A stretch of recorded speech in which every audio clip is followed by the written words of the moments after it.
The White House is coming out strong against BP, saying results in the Gulf would have been different if the federal government hadn't pushed the oil giant to clean up its act. The Obama administration also says no one owes departing CEO Tony Hayward an apology. Here to talk about BP's future and the American pick to head up the company is J.A. Rodriguez, Jr., author and special government employee for the OSHA Voluntary Protection Program. You know, it's so funny. Not funny, ha-ha, but sort of is, that Tony Hayward is being sent off. Could it be Siberia? They say he's got a special project, a joint venture in Russia. Well, you know, you think about if you screw up on your job, you're sent to Siberia. So this could be literally the case. Where did BP go wrong on all of this? Well, I got to tell you, Tony Hayward is a 30-year man, right, for the company. The last 3 years he's been the CEO of the company. And so he's being expected to change a culture in which he grew up in.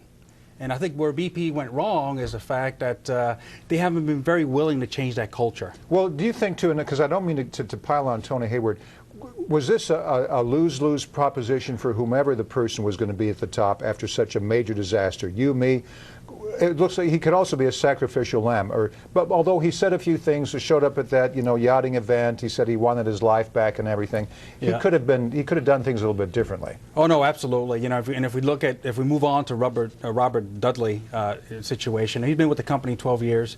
The last year of which has been as managing director for both the Americas and the Asia business partners of BP.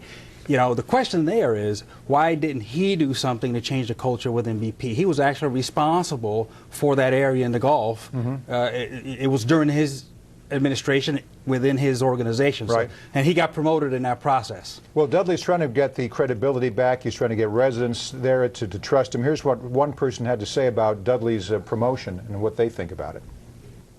We don't think after 3 months of oil spilling in the Gulf that it capped for 2 weeks. It's all better.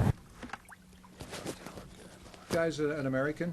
The British are such stoic individuals, stiff upper lip, all that stuff. Americans are, we want somebody that's going to show some emotion. Is Dudley the right guy? Exactly. I'll tell you, that's a 208 million gallon question.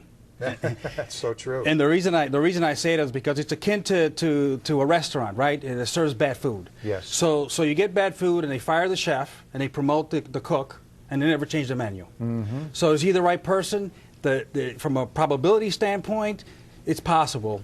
Is it probable? Well, only time will tell. Well, now, you said that the BP, Amoco is old school. So are the regulators. They were, literally sleeping with everybody was in bed together. So we had this whole minerals management agency that were, they were good old boys as well. The culture within the government has to change, too. The culture within the government has to change, and I got to tell you, the biggest change that needs to be done is that you have to invite bad news. You have to, if there's bad news within your organization, you have to incentivize your people to be able to bring that to you. And if you can do that, that's 80% of your problems. J.A. Rodriguez, I'm fired up after listening to you, so maybe something good will happen out of all this. Thank you very much. Thanks for being with us.